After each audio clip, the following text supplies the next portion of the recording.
এরা এখন আমাদের ওপরে কৌশল খাটিয়েছিল যে গরু খাওয়া বন্ধ করতে। আমরা গরু খাবো না। আল্লাহ গরুর গোশত, আমরা মাংস বলবো না। অনেক মুসলমানের ছেলে এখন কি বলছে জানেন, ওই গরু কাটা বন্ধ হয়ে গেল, এই শালাকামুখী জুতো দিয়ে মারতে হবে। আমরা গরু কাটি, আমরা গরু কাটি, আমরা জবেহ করি, হালাল করি। একটা মুসলমানের বাচ্চার মুখ দিয়ে গরু কাটা এই শব্দটা ইমানদারের মুসলমানের কথা নয়। মুসলমান বলবে কি, আমরা গরু হালাল করি, জবহ করি। আল্লাহু আকবার।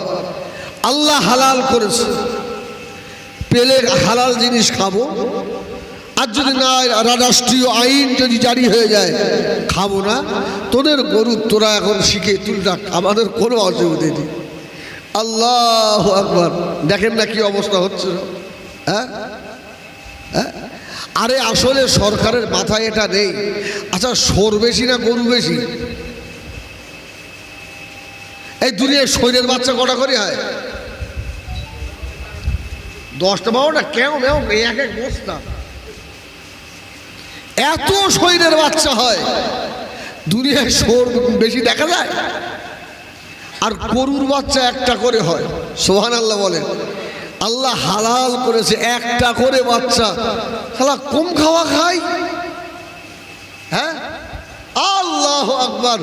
তাও গরু শেষ নেই। আল্লাহ গরুর মধ্যে একটা বরকত, এটা হালাল করেছে। তাই জোরে বলুন সুবহানাল্লাহ। ওরাই দেখেন খুব তাড়াতাড়ি বলে দেবে আমাদের ভুল হয়ে গেছে, তোমরা খাও। হ্যাঁ, মানে ওদের মুশকিল তো। আল্লাহ বলছেন আল্লাহু খায়রুল মাকিরিন। তোরা আর কত কৌশল জানিস, তোদের থেকে আমি আল্লাহ কৌশল বেশি জানি। জোরে বলুন সুবহানাল্লাহ। শোনেন, পৃথিবীর শুরু থেকেই ইমানদারের উপরে জুলুম হয়েছে, অত্যাচার হয়েছে। কিন্তু ইমানদাররা যখনই সবর এখতিয়ার করেছে, ভরসা আল্লাহর উপরে করেছে, আল্লাহর সাহায্য এসছে। সুবহানাল্লাহ বলে। হ্যাঁ, আল্লাহ কি এইসব বিপদগুলো আমাদের উপরে কি আল্লাহ ইচ্ছা করে দিয়েছেন? কিছু বলে না। হ্যাঁ, আমরা সবসময় তো আল্লাহকেই দোষারোপ করি। কি, মেয়েরা বাড়ি একটু ধান সিদ্ধ করবে, যদি মেঘ করে তাও আল্লাহর দোষ। বড়ি দেবে, সেখানে মেঘ করলেও আল্লাহর দোষ। কি, কোথায় বার হচ্ছে যদি হুড়মুড় করে আকাশ ডাকে, সেখানেও আল্লাহর দোষ। আমরা সব কাজে আল্লাহকেই দোষারোপ করি, ঠিক কিনা ভুল বলেন? কিন্তু আল্লাহ বলছেন ইজা আসাবাতুহুম মুসিবা, যখন তোমাদের উপরে মুসিবত আসবে তখন তোমরা পড়বে কলু, তোমরা পড়বে ইন্না লিল্লাহি ওয়া ইন্না ইলাইহি রাজিউন। দোয়া আল্লাহ শিখিয়ে দিয়েছে। আল্লাহ বলছে যা মুসিবত আসে, আমি আল্লাহ ইচ্ছাকৃত তোদের মুসিবত দিইনি বান্দা। ওমা আসাবাকুম মিন মুসিবাতিন ফাবিমা কাসাবাত আইদিকুম ওয়া ইয়াফু আন কাসীর। যা মুসিবত তোদের উপরে আসে বান্দারে, সব তোদের দুই হাতের কামাই করা। আমি আল্লাহ তো অনেকগুলো তোদের ক্ষমা করে দিই। সুবহানাল্লাহ বলেন, সুবহানাল্লাহ বলেন। আমরা যে আল্লাহর নাফরমানি করি, আল্লাহ যদি গুনে গুনে আমাদের সাজা দিতেন, আমরা শ্বাস নেবার সময় পেতাম না। ঠিক কিনা ভুল বলেন? শ্বাস নেবার সুযোগ আমাদের হতো না। তবে মাঝে মধ্যে আল্লাহ তার বান্দাকে মুসিবত দেন, আর যার উপরে মুসিবত নেই সে কিন্তু পূর্ণাঙ্গ ইমানদার নয়। একজনের জ্বর জারি সর্দি কাশি কিছু হয় না, বাড়ি বিপদ আপদ কিচ্ছু নেই, মনে করছে আমি আল্লাহর খুব ভালো বান্দা। না না না, আরে ফেরাউনের জীবনে জ্বর জারি সর্দি কাশি হয়েছিল? ওর কোনো শরীর খারাপই হয়নি। একটা লোক নামাজ তাহাজ্জুদ নামাজে শুধু দোয়া করে, এত কান্না কাঁদে, এর দোয়া কবুল হয় না। তার মানে আপনি এটা বুঝবেন না যে আমি খুব খারাপ বলি আমার দোয়া কবুল হচ্ছে না। কিছু কিছু বান্দাকে আল্লাহ ইচ্ছা করে কাঁদায়, জোরে বলুন সুবহানাল্লাহ। আল্লাহ ইচ্ছা করে বান্দাকে কাঁদায়, বান্দা তোর কান্নাটা আমি আল্লাহ আমার যে বড় ভালো লাগে। কি ফালিয়াযহাকু কালিলাও ওয়া লিয়াবকু কাসীরা, কান্নাটাই আল্লাহ দরবারে বেশি প্রিয়, জোরে বলুন সুবহানাল্লাহ।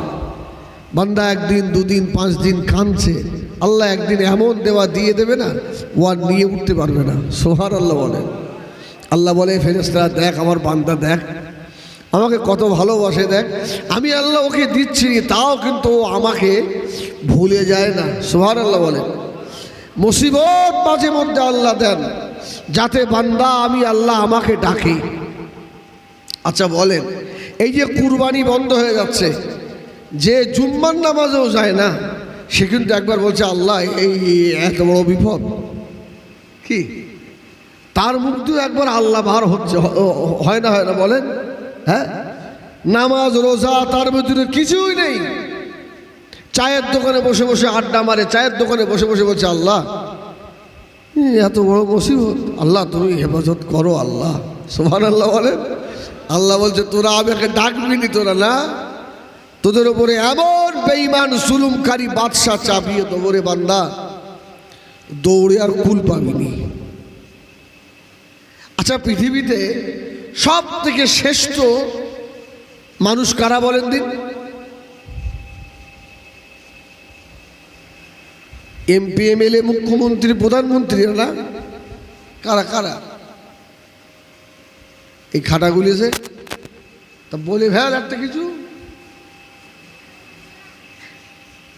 আরে নবীরা সব থেকে শ্রেষ্ঠ, জোরে বলুন সুবহানাল্লাহ। নবীরা সব থেকে শ্রেষ্ঠ, আল্লাহর সব থেকে প্রিয় নবীগণেরা। সুবহানাল্লাহ বলে। আচ্ছা নবীদের উপরে বিপদ মুসিবত এসেছে না আসেনি?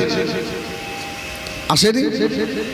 আরে দুনিয়ায় আসার আগে থেকে নবীদের উপরে মুসিবত, মায়ের পেটে তখন থেকে নবীদের উপরে মুসিবত। সুবহানাল্লাহ সুবহানাল্লাহ। আমাদের নবী মুহাম্মদুর রাসূলুল্লাহ মা আমিনার পেটে বাপ চলে গেলেন, আম্মা জান আমিনার পেটে রাসূলুল্লাহ। মক্কার মানুষেরা বলে দিল আমিনা একটা ছোঁয়াচে রোগিনী। আম্মা জান হযরত আমিনা রাদিয়াল্লাহু তাআলা আনহাকে বাড়ি ছাড়া করে দিল। জাবলে আবি কুবাইস পাহাড়ের নিচে খাজুর গাছের পাতা দিয়ে একটা ঘর আব্দুল মুত্তালিব বানিয়ে দিলেন। মা আমিনা বলছেন আমার মুহাম্মদ আমার পেটে, আর এক এক মাসে আরবি মাসের 1ম তারিখে এক একজন নবী এসে আমাকে সংবাদ দেয়, আমিনা সাবধান থাকবি, আমিনা সালাম নাও, আমিনা তোমার পেটের বাচ্চা নবী হয়ে আসছে। জোরে বলুন সুবহানাল্লাহ। মা আমিনা বলছে দুনিয়ার মানুষের কাছে আমি এমন একটা ঘৃণার পাত্র হয়ে গেলাম যে আমার হাওয়া গায়ে লাগলেই মানুষটা কি আর বাঁচবে না।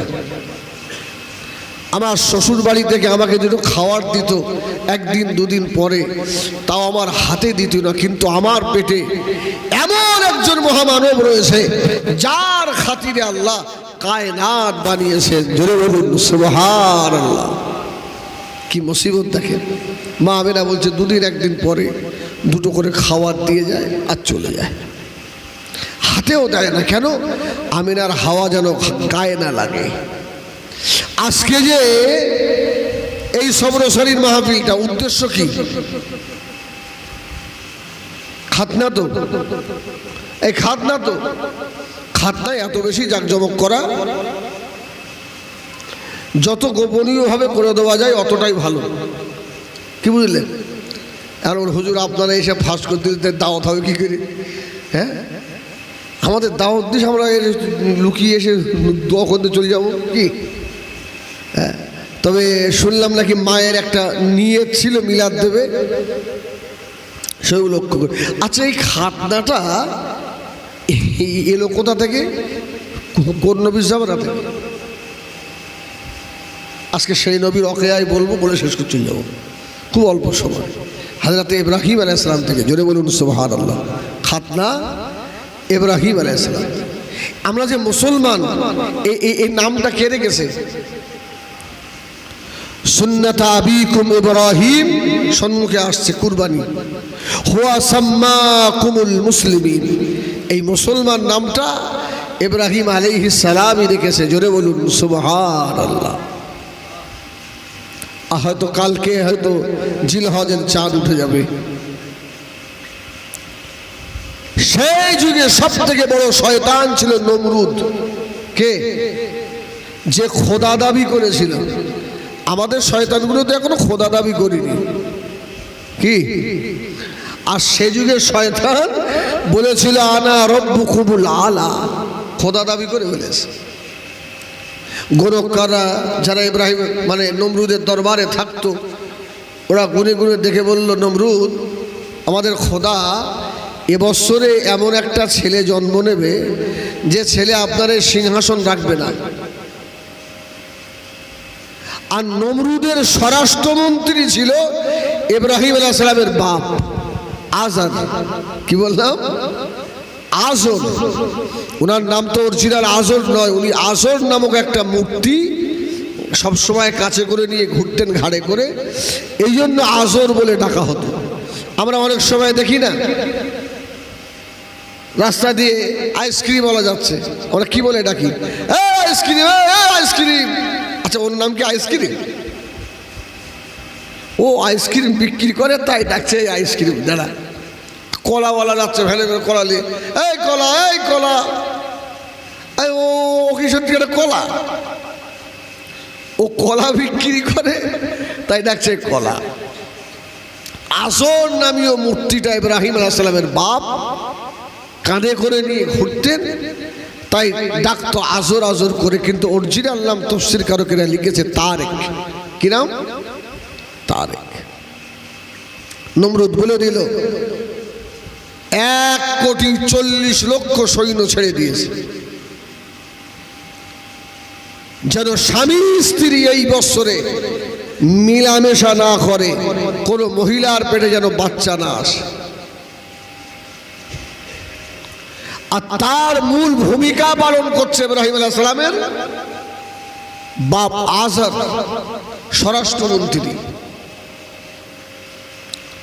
আমার ভাইয়েরা সোনাবাড়ি ঘেরা ও জানেরা, আব্বা হযরত ইব্রাহিম আলাইহিস সালামের আব্বা আজর নমরুদের স্বরাষ্ট্রমন্ত্রী সারা রাত পাহারা দেয়, কোনো স্বামী স্ত্রী যেন এক জায়গায় না হয়। 1 তারিখে নমরুদ বলে দিল, এ আজর আজকে আমি একটু রাত্রিরে ঘুমাবো। পাহারা দিতে হয়তো ঘুম হয় না, আজকে তুমি আমার বাড়িটা পাহারা দাও। ইব্রাহিম আলাইহিস সালামের আব্বা বাড়ি পাহারা দিচ্ছে।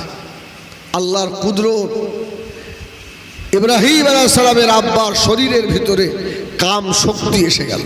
সুবহানাল্লাহ বলে। মায়েরও মন টেনেছে। ইব্রাহিম আলাইহিস সালামের মা নমরুদের বাড়ি এসে হাজির। আর ইব্রাহিম আলাইহিস সালাম জন্ম নিচ্ছেন, মায়ের পেটে আসছেন ওই নমরুদের বাড়িতেই। যদি বলুন সুবহানাল্লাহ। কি? নমরুদের বাড়ি। আমার ভাইয়েরা সোনাবাড়ি ঘেরা ইব্রাহিম আলাইহিস সালামের আম্মা জান ওই রাত্রিরে মিলন হয়ে গেল। বাবা আল্লাহর খলিল হযরত ইব্রাহিম পেটে এসে গিয়েছে। ও আমার ভাইয়েরা, ইব্রাহিম আলাইহিস সালামের আম্মা জান বড় টেনশন ফিল করছে। আল্লাহ, আমার পেটে বাচ্চা এসে গেছে, যদি নমরুদ শুনে ফেলে দেয় স্বামীর চাকরিও চলে যাবে, একেবারে জানে মেরে দেবে। এখন মেয়েদের পেটে বাচ্চা এলে মেয়েদের শরীরের গঠন অনেক সময় চেঞ্জ হয়, অনেক দিক দিয়ে আমরা দেখি চেঞ্জ হয়ে যায়। মেয়েদের যে মাসে মাসে শরীর খারাপ হয় এটাও বন্ধ হয়ে যায়। ইব্রাহিম আলাইহিস সালামের মা বলছেন, আমার পেটে খলিলুল্লাহ রয়েছে, কিন্তু আমার শরীরের কোনো পরিবর্তন নেই। যেমন স্বাভাবিক মেয়েরা থাকে তেমন আমার যেমন মাসে মাসে মেয়েদের শরীর খারাপ হয়, ওই রকম শরীর আমারও খারাপ হয়ে গেছে। জোরে বলুন সুবহানাল্লাহ। দুনিয়ার মানুষ যেন বুঝতে না পারে আল্লাহ নমরুদের বাড়িতে খলিলকে পাঠাচ্ছে। সুবহানাল্লাহ বলে। আমার ভাইয়েরা সোনাবাড়ি গ্রাম দিল্লারা দশরাজ্যে দিন আসে হযরত ইব্রাহিম আলাইহিস সালামের দুনিয়ায় আসার সময় হয়ে গেল। ও ভাইয়েরা আম্মা জান বহুত চিন্তিত হয়ে গিয়েছেন। আল্লাহ পাক কি করি এখন আমি? আমার পেটে বাচ্চা, এই বাচ্চাটা ধরার জন্য তো কেউ আসবে না, আর ধরার জন্য যে আসবে সে যদি নমরুদকে বলে দেয় তাই তো সব সর্বনাশ। ও মেয়েরা, আল্লাহ পাক খলিলকে পাঠাবেন। আল্লাহ সময় ফেরেশতা জিবরাইল আমিন আলাইহিস সালামকে পাঠিয়ে দিলেন। জোরে বলুন সুবহানাল্লাহ। জিবরাইল এসে বলছে, তুই চিন্তা করছো তোমার পেটে বাচ্চা কি হবে? আল্লাহ এরা যত কৌশল খাটায় সব কৌশলের কৌশলকারীকে। সুবহানাল্লাহ বলেন।